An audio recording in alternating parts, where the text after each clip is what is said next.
Hello, Ambush, and welcome to this week's episode of the Desert Tiger Podcast here with me, Colton G. And this week I'm joined by David Diamond and Mr. Zero of the Kings. And we're diving into the 40-year anniversary of their debut album, The Kings Are Here. Yes, we're not only diving into this album, we're also taking a dive into its hit double single, This Beat Goes On, Switching To Glide. And we're also going to be talking about the band's bar days leading up to this album and how the legendary Bob Ezrin came to produce The Kings Are Here.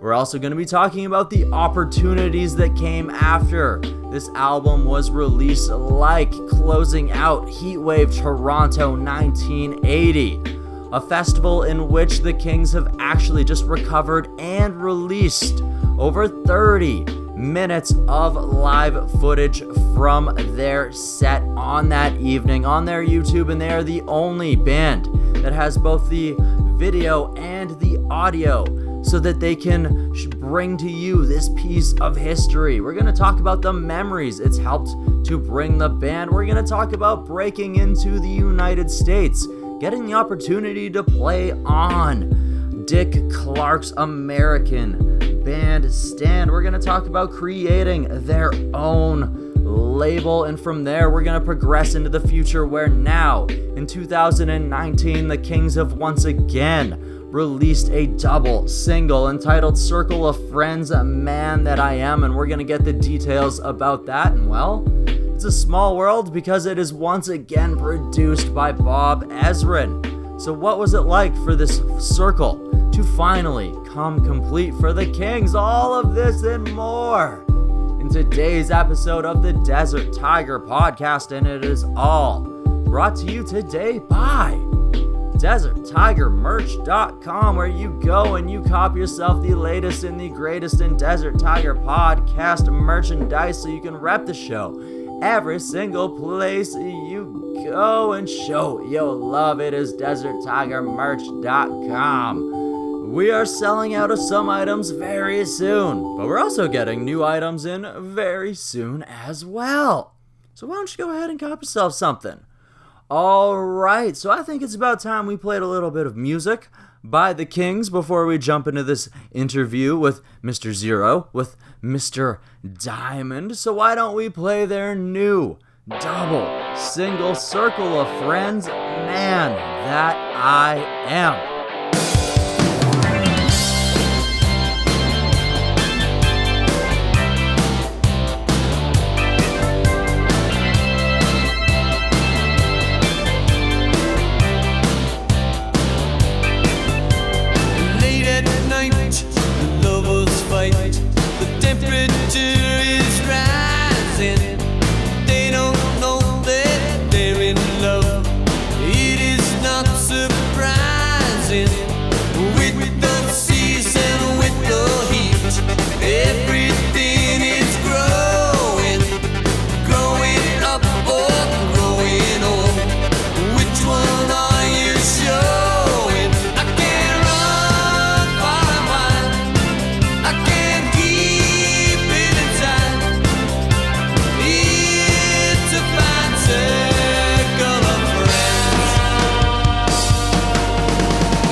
The Desert Tiger Podcast.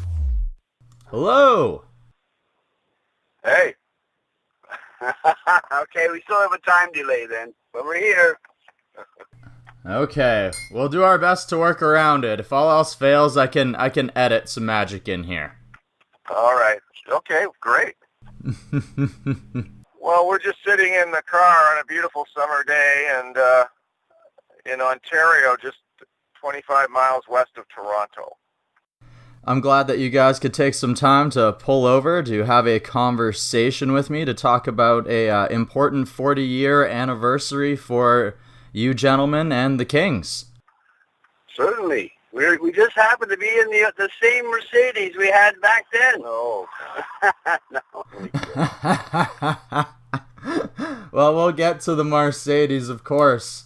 We're talking about the release of your first album, The Kings Are Here, the release of the debut single that took you guys to the top 100 and beyond. But of course, there's a little bit of a journey to get there. So I want to build up a little bit of the anticipation that got you to this moment, because you guys spend a few years getting some experience gigging around, writing songs, playing a lot of the local bar scene in Toronto. And I also want to find out about how a band of 3 people from Toronto ends up forming a band with somebody who's halfway across the country in BC in 1980, when it's not so difficult because the internet doesn't exist. Well, yeah. This is Zero speaking, and I was living in Vancouver, and that's where I met Sonny. And I knew Dave and Max from our hometown of Oakville. We all went to the same high school. And Dave and Max were professional musicians out playing, and I was a few years younger, and I was just thinking about writing songs, and so I met somebody in Vancouver named Sonny and we started writing some songs, and then we realized that pretty soon after that it'd be nice to have a band, because the demos we were doing was, hired drummers and stuff, and it wasn't very good. So I said, well, I know these 2 guys from where I come from, and we kind of came back and did a exploratory thing, and for some reason, Dave and Max were both not playing in bands at that point, and so we put together a recording session and then realized that there was something there, and then we were sort of back and forth for a while between Toronto and Vancouver, and then decided to move the whole operation back to Toronto, where there was more of a happening scene with the bars and the ability to play more. So that's why we came back here. So then, coming up out of the bar scene and sort of earning your chops, trying to get the record label started, trying to get noticed, what was it like in the 1980s? Because now it's a very much different music scene. A lot of people maybe haven't lived through that period. So what exactly was that moment coming up like that, and then getting to the recording of The Kings Are Here? Was at that moment, you guys weren't exactly signed to Elektra yet, so were you putting yourselves in the studio? Was this just a demoing process when Bob Ezrin walked in? What was it like?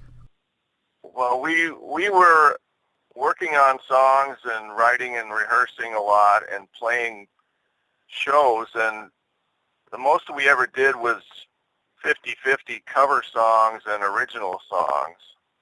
And then we won one of these homegrown contests where bands put their tapes in and all that, and we won with a big radio station in Toronto, and that was a good sign for us. And then after that, we did get rejection letters from record companies. We did submit stuff, and then we decided to go in and try to record an album by ourselves. And we went into this studio where Bob Ezrin used to work with Alice Cooper and bands like that. And fortunately, he had finished doing the Pink Floyd album, The Wall, and then he was visiting the studio because he was back in Toronto from England. And our manager basically played him the stuff and hooked us up. So he just happened to be coming back to the studio for otherwise, and you guys were just there, and it just became a natural connection because he liked your material. Well, pretty much. Bob's from Toronto originally, and and has part of his family still was still back in Toronto, and he had spent a lot of time with Pink Floyd in England, and it was it was late fall, and we had been in the studio. We had almost finished our own production of the full album, the same songs that are on the Kings Are Here album, but we really didn't know what we were doing as far as tightening parts up and the production end of it. And our old manager at the time met Bob out in the lobby because Bob was just there visiting some of the other people he had worked with at Nimbus 9 beforehand, and said, "Oh, we got a band in there, the Kings. They're working on some original stuff. It's pretty good. Come and have a listen." And Bob heard This Beat Goes On, Switchin To Glide, and he said, "Let me take a copy of this home and listen to it." And he came back the next day and said, my kids love this song. Everybody loves this song. Let's do something. And then that's how it happened.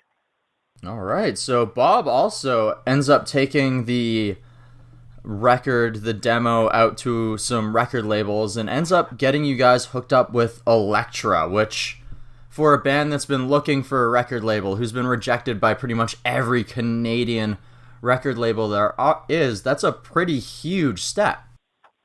Well, he was the top producer in the world at that point because of the success of the Pink Floyd album. So I think that pretty much any project that he wanted to get behind would have been signed. Well as he knows what he's doing, and he wasn't going to bring something that didn't deserve it. And we had paid our dues, and we had some good songs that he knew that he could bring to life. And so that was, the reason that it happened. And as you probably well know, not every band gets charted, and not every single does as well as ours did. So it was really great for us.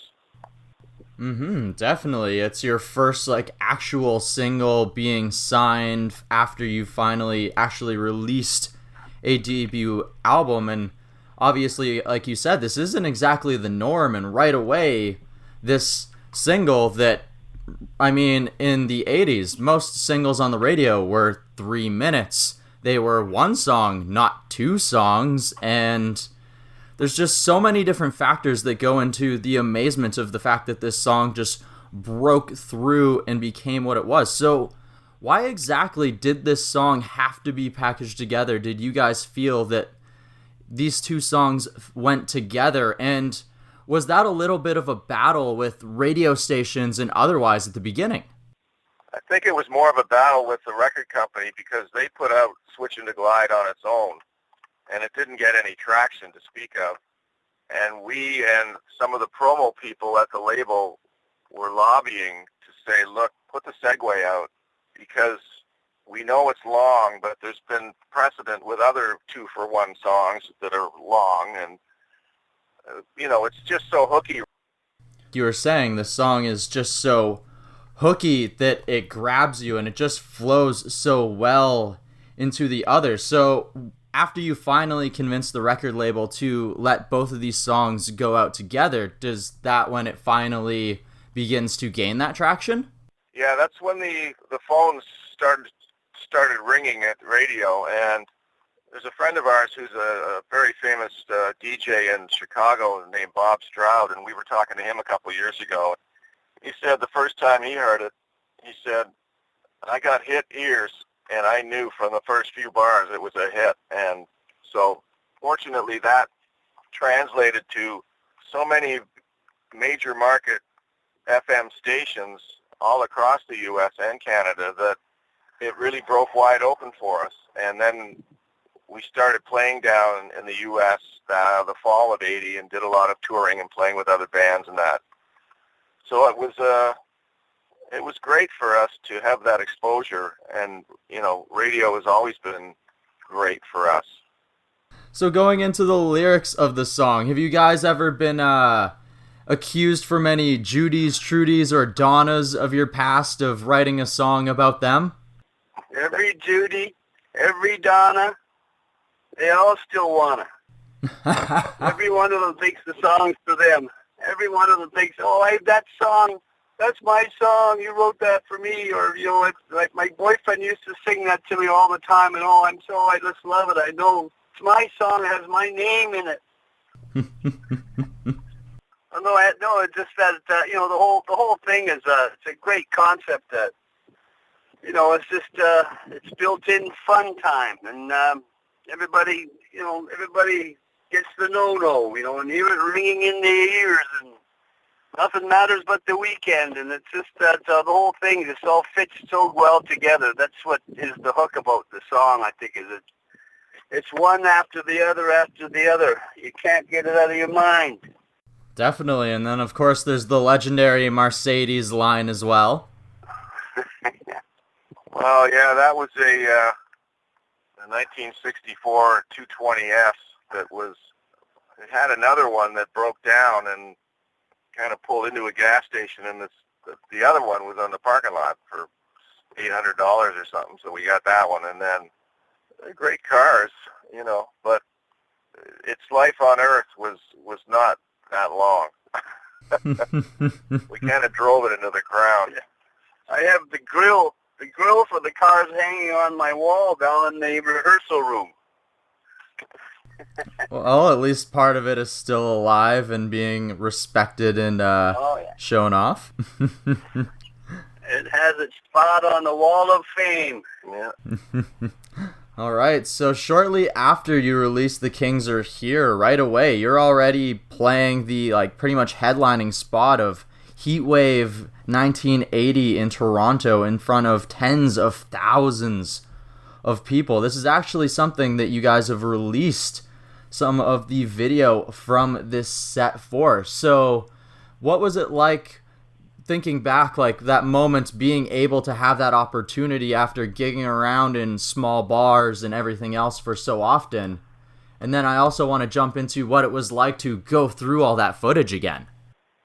Well, the guy that put on the show is a famous Toronto promoter named John Brower, and he had put on the Toronto Pop Festival, and he's the guy that brought John Lennon to play in Toronto at Varsity Stadium and other bands. He had the Doors. I mean, lots of he and Led Zeppelin he brought in, and he was quite a character and a well-known impresario here. And so he had heard about us, and he was putting this thing together. And again, he just thought we were good enough and belonged on the bill. And so we're on the poster, and some of the other bands aren't, and we got paid. So that was the other good thing. We didn't headline it. We didn't headline. We closed the show up at the end of the night, but I wouldn't say we were the headliners, because there was Elvis Costello and the Pretenders, the B-52s, Nick Lowe and Rockpile, Talking Heads, and the Teenage Head band from Hamilton. Mm-hmm. Well, obviously, yes, there's a lot of larger acts, but you guys definitely having that last spot is definitely still a premier location for sure. Oh, yeah. Well, we wanted to play at night under the lights, and so we talked to the people involved, and they said, all right, you can close the show. And then Elvis went on for a long time, but there was still zillions of people there. You can see in the movie, the Heatwave show that we just put out, that there's still a huge crowd there, and of course the sound and lights were great. You can tell by the reaction of the people in the film too that they were certainly digging it. Yes, they really were. It was a fantastic show. So going through that footage and seeing it again, and even seeing some of the fans see it again and go through some of their memories, does that bring back some of the memories of that day that maybe even you yourselves had forgotten? Oh yeah, for sure. It was we were there early in the day, so we got to spend quite a bit of time to see a lot of the action on stage and backstage. I remember being in one of the food trailers, picking out some salad and a bit of snacks, and on one side of me was Chrissy Hines from the Pretenders, and The other side was one of the B-52 gals. What's her name? Skips my mind. The one with a big beehive hairdo. She sang with REM there for Shiny Happy People. Anyway, so we're standing in line and just talking like, just like friendly. Oh, no, that looks good. Oh, that looks good. Let's have some of that. And it was just, backstage, it was just a big, everybody's super friendly, super nice. That's what I remember. Except we all knew who they were, and they didn't have a clue who we were. That's just the way it is. Well, of course, you guys were still earning your stripes, getting out there, and that's definitely a big part of that. And after this, you start to break out into the American market, playing a few shows there, even getting to play on the American Bandstand for Dick Clark. So what was it like first breaking into America, and what was it like to play on Dick Clark's American Bandstand? Well, what happened with us was that we were starting to realize that our Canadian management team was, when you're signed to a U.S. major label, our guys probably weren't up to the task. And so we were approached by a guy named Randy Phillips, who came up and banged on our door and said, you guys need somebody down there. And he went on to manage Prince and Rod Stewart and became one of the most successful people in the music business. And we knew that this guy would be able to help us. And so as a result of getting involved with him, that's when things like American Bandstand came to pass, because he's one of these guys that people, you just don't say no to him because he's like a force of nature. And so, our guys were not able to do that. And so that's what led to us being on American Bandstand with Dick Clark, and that was an amazing experience. Amazing experience, all right, that's for sure. And remember, we were sitting in the makeup room. This is how Dick Clark did his pre-interview with us, with Zero and I. As we were sitting in the makeup room and looking into the large mirrors in front of us, and there was Dick Clark to my right, and then on my left was Zero, and we're looking in the mirror, getting made up before the show, and he just started asking us questions about Toronto, and must be mighty cold up there in the winter. And, oh yeah, for sure it is, Dick. And then what do you like about touring in America? And we just said how great we loved being down there and how professional and how great everything was.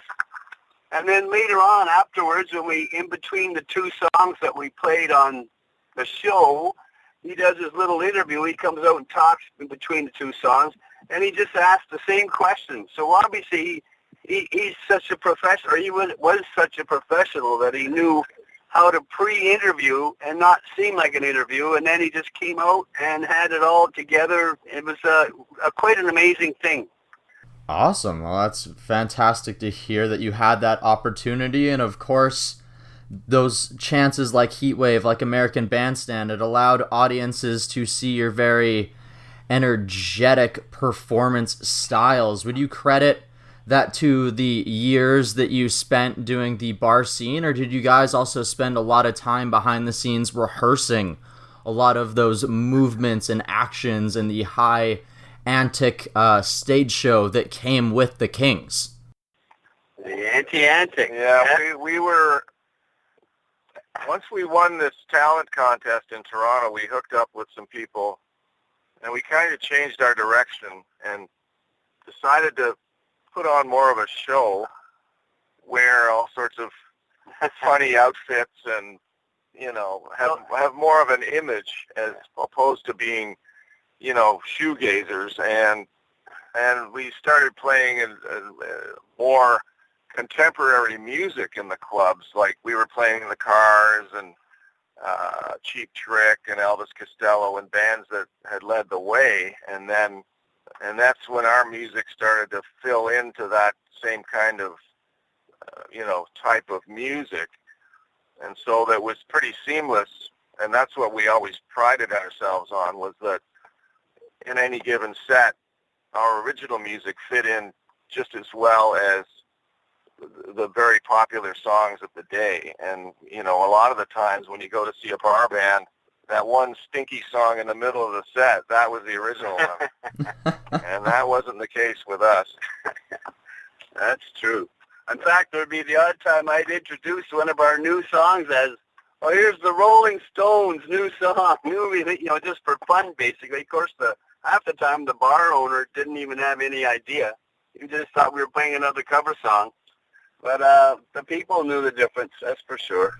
But we did rent we rented a dance studio to practice our anti-antics. Like one of those ones like you see like in Dance in the Night Fever, where there's all mirrors along a whole big long wall.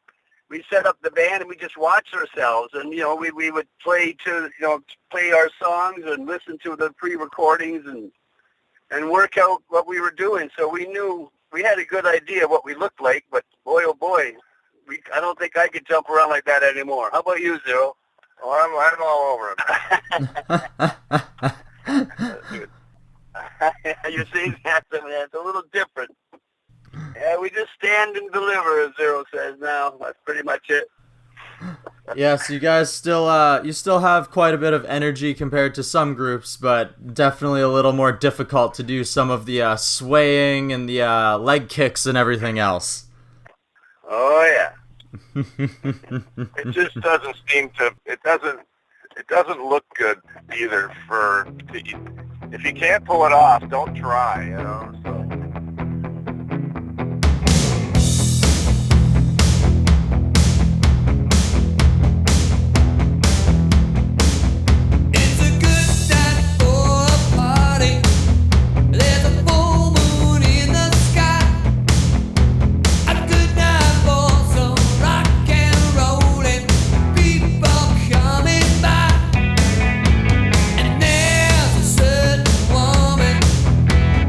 Bad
The Desert Tiger Podcast.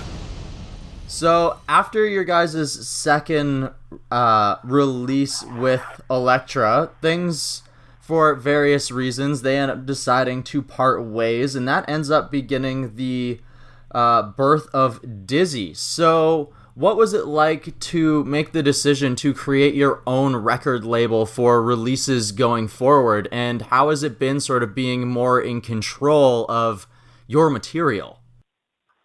Well, we came back. We were living in LA for a while in '82 or something, and then we came back and had an agreement with Capitol Records here in Canada, and we put out an EP with them. And then after that, we just kept working at stuff, and then decided later that we have start our little label called Dizzy, which is kind of Diamond and Zero, DZ and Dizzy, and that's just sort of the umbrella that we keep it under. As far as, doing it all ourselves, I mean, it's more a matter of necessity than really,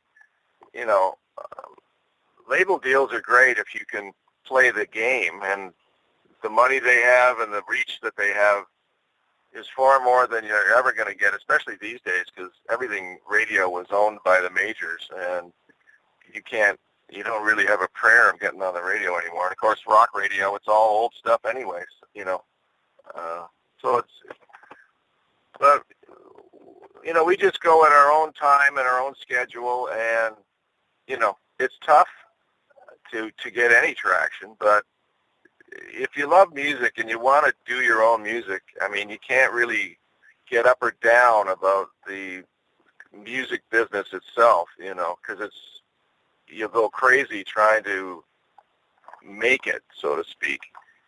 So we just keep going and do what we can, and our latest thing is this Heatwave movie that we knew that it was filmed at the time because we gave permission to do it, and all the other bands except for Teenage Head said no to it. And then the sound that was recorded in a remote truck kind of disappeared, and then the film disappeared for years. And then I was on a mission to try to find it all, and I was lucky that back in the 90s sometime I found the film and the sound and made a couple of videos from it. But the technology was so different back then that if you wanted to get a video copy of a film, they actually just videotaped a projection on a wall, and that's how they did it. Whereas for this Heatwave movie that is out now, there's a lab in Toronto that does a frame-by-frame scan and a digital restoration. So we went in with the negatives, and that's why this new movie looks so good. And it was recorded on an 8-track multi-track, and the mix that we did, 20 years ago, still the balances were all good, but it needed to be remastered. So our original keyboard player, Sonny Keys, remastered it, and that's why it sounds great. And then editing it took months and months and months because there was no slates on the cameras, and there was no way to really get the sound sync. So we were looking at trying to lip read and look at some of those antics you're talking about, because if we did a kick there, it would be in the same place every night, and then that way we could tell what song it was. I mean, there's one song in the movie called Run Shoes Running that's all shot from behind, and that one was really difficult until it was you, wasn't it? You saw the drum part.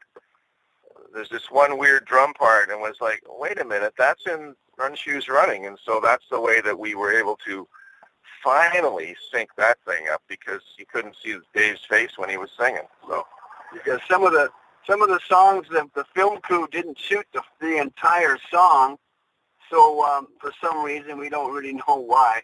So there was only part of a song was available, or just a single camera shot. So that's what Zero was just saying. The one song there, it's all from backstage, shooting out towards the audience. So you can't tell, you can't lip read that way. You just have to body read and see what's going on. And but it all worked out in the end. It was quite a job. Zero is the man that put this. He's the producer that a lot of hard work he put into making sure everything is good. It's really as good as it can be, because every time I tried to take a shortcut making this movie, you look at it and you go, well, it's got to be done right, or what's the point in doing it? So it took longer, and we went to a few different labs and stuff, but this one place, although expensive, did a really great job with it.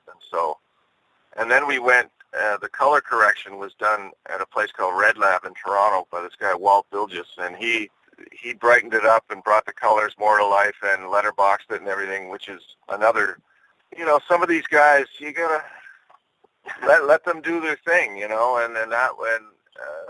that just makes for a better product. Definitely. No, I actually just watched the performance recently, and seeing just how all of it comes together, it looks fantastic. So I really appreciate the amount of work that had to go into this from different studios and different individuals. Well, it takes a village, right?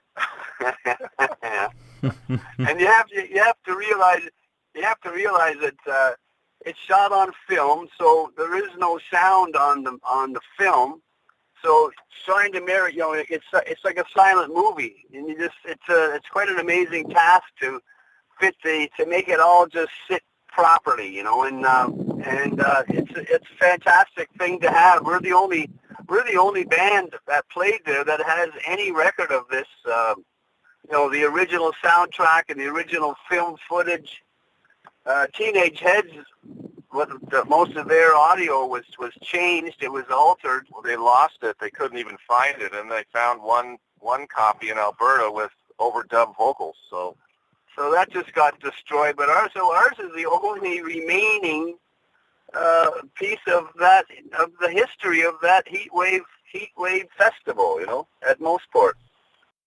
Oh wow! So that's fantastic, because this is one of the only real memories that anyone who's been there or otherwise that maybe hears these bands and wishes they could have been alive at that moment, they can go back and see this, and this is really the only piece of that history. That's right. Well, there's some audio from some of the shows that was somehow smuggled out on a 2-track mix. I mean, they weren't supposed to record any of it, but it kind of got sneaked. And so there is some of the sound performances out there, but and maybe a few little video clips, but it wasn't like everybody had their phones to record on back then.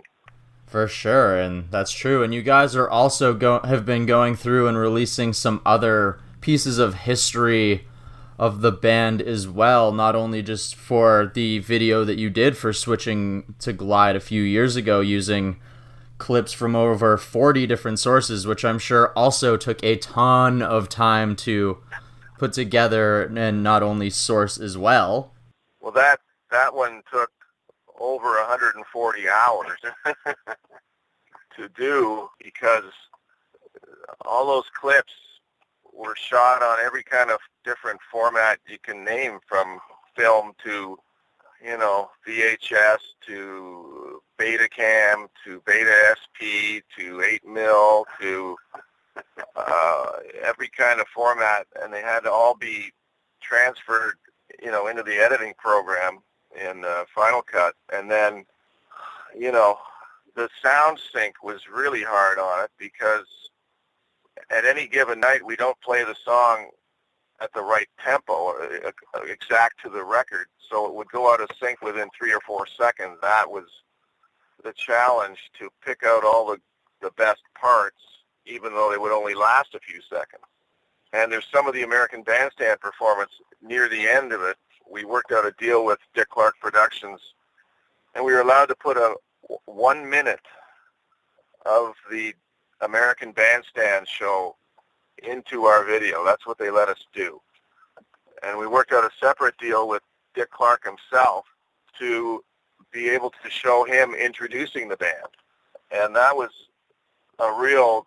really great of him to let us have the permission to do that and give it to us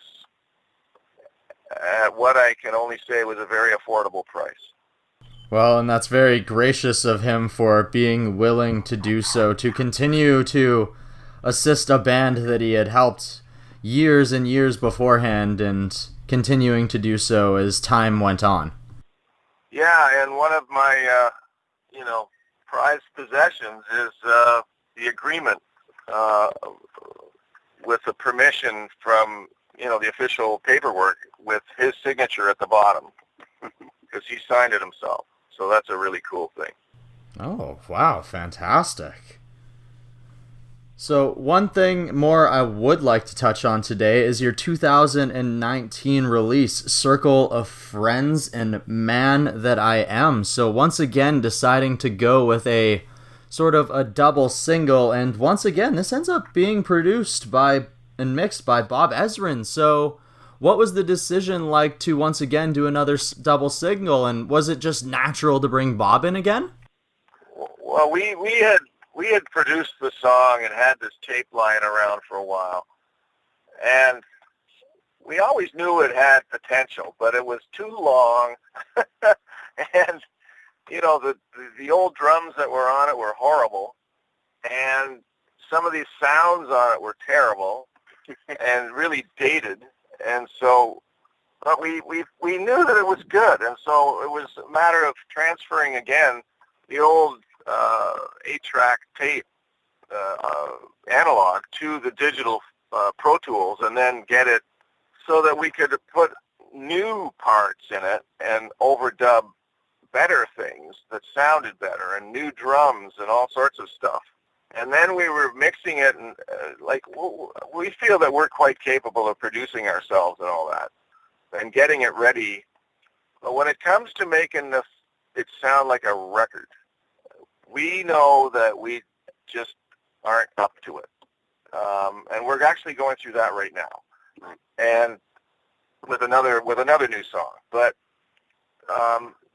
and then it was a matter of, it's going to cost us some money, but one track, how much could it cost? And then we thought about approaching, Bob Clearmountain or Bob Rock, and then Bob Ezrin, the three Bobs. And so we sent an email to Bob Ezrin. We heard back from Bob Clearmountain, and he was willing to do it. And then Bob Rock, who's from Vancouver, he was busy at the time. And then, but Bob Ezrin got back to us in about 20 minutes from the email of our mix, the demo, the demo mix that we sent him, the rough mix. And so he said, yeah, I like it. Yeah, let's do it. And so, and that's what started that process. And then he did some roughs from his place in Toronto that he sent down to, he's got a studio in Nashville, so he'd do like the tracks in Toronto and then send them to get processed in Nashville. And when we were ready to do the final mix, Dave and I drove down to Nashville and had a great day in the studio with Bob doing the final mix that you hear now from Circle of Friends and Man That I Am. And it sounds like a record, we're very, very happy with it. And that's why it's such a challenge now, I think, to going forward, because we have lots of stuff that we're working on, and we can sort of get it final, but not mixed. And so that's a big hurdle that we're trying to figure out right now. So the future also holds many things for the Kings as well. Well, we have a few new ideas coming out, and we've already laid the beds for a bunch of songs, and we've started going back in. Our studio that we work in was closed for a couple months due to the COVID thing. And so, but we were back in there last week, and we're hoping to finish up. And we have a brand new song we've written in this COVID breakdown, and so there is lots going on, and we feel good about all of it. So, why not? We're all healthy. We're still all healthy and ready to get out there and rock and roll as soon as we can. So we're looking forward to coming out west again. We like being out west.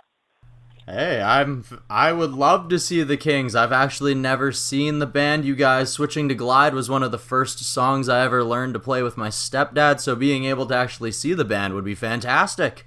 Oh, let's do it. All right. All right. Well, I'm very excited. It seems like you guys are bringing out not only a lot from the history of the Kings, but you guys are also have a lot going on in the future, and I'm excited to continue to see all of it, and the audience should as well. So I want to take a moment to thank both of you, David Diamond and Mr. Zero, for joining me here on the Desert Tiger podcast. Yeah, I mean, we, like we said, we started the band out in Vancouver, Colton, so we love it out there. Yeah. So keep the partyitis, okay? Partyitis! Yes, keep the partyitis alive and well. You can find Partyitis as well as the songs that you heard today on the podcast, that being the new double single from the Kings, Circle of Friends and Man That I Am. And the track that you heard in the middle, that is the title track from their 1993 album, Unstoppable. You can find all of them on your favorite music streaming service, as well as the Kings, the rest of their catalog, and on their YouTube right now. You can find footage from their set from Heatwave Toronto 1980, and I suggest you do. And with that being said, it is my final roaring DTP thank you to Mr. Zero and David Diamond of the Kings for joining me here to tell us all about the band, the past, and well, the future as well. And I have to go ahead and thank the person who set it all up, and that is the illustrious Eric Albert Madlaferier. And last but not least, the final roaring DTP thank you goes to you, The Ambush, for tuning in today, for tuning in and being loyal diehards that you are. If you're new, if you want to join The Ambush, it's so easy. All you have to do is hit subscribe on your favorite podcast listening service, maybe the one you're using right now. You can also help the show with a 5-star review or by sharing this episode. That's as easy as taking a screenshot, sharing the picture, and tagging the Kings, the Desert Tiger podcast, and me, Colton G, so that we can show you some love for doing so. And well, the other way you can help the show grow is by heading to deserttigermerch.com and copping yourself some sick DTP merch. Yeah, just like the URL says, it's that simple. You go there, you cop it, you wear the gear everywhere you go, you rep the show, you share your love of DTP, and well, we grow together because it's that beautiful. Next week on the show, we're going to be joined by Derry Green of Honeymoon Suite. We're going to be talking all about what Honeymoon Suite has going on. And well, we're also going to dive into their past as well. And I hope that you join me then. And until then, you know what it is. Put your paws in the sand and journey across your desert. Find your mountaintop, your desert oasis, whatever it is that makes your heart sing and scream to its fullest capacity, that makes it burst forward. And do it to the greatest of its ability, because your voice is beautiful and it deserves to be heard. And until next week, bye-bye. And stay beautiful. Yeah.